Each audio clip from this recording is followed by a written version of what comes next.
कलाम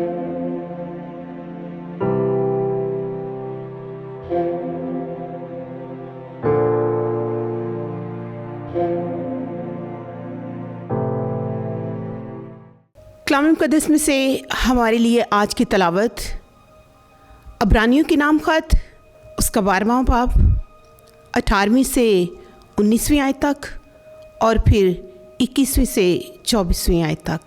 क्योंकि तुम उस पहाड़ तक नहीं आए जो छुआ जा सके, ना उस जलती आग और काली घिटा और तारीकी और तूफ़ान और नरसिंगे के शोर और कलाम की आवाज़ के पास, जिसे सुनने वालों ने सुनकर दरख्वास्त की कि ये कलाम फिर हमसे ना किया जाए।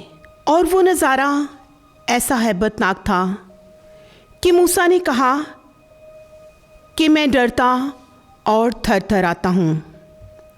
लेकिन तुम्हें कोहे सेहून पर और ज़िंदा खुदा के शहर यानी आसमानी यरूशलेम और लाखों फरिश्तों की महफिल और उन पिलोटों की जमात में जिनके नाम आसमान पर लिखे हुए हैं, और उस खुदा के पास जो सबका मुंसिफ है, और कामिल किए हुए रास्तबाजों की रूहों के पास, और अहदनामा जदीद के दरमियानी यसू और उस खून पाशी के पास आए जो हाबिल के खून से बेहतर बातें बोलती हैं।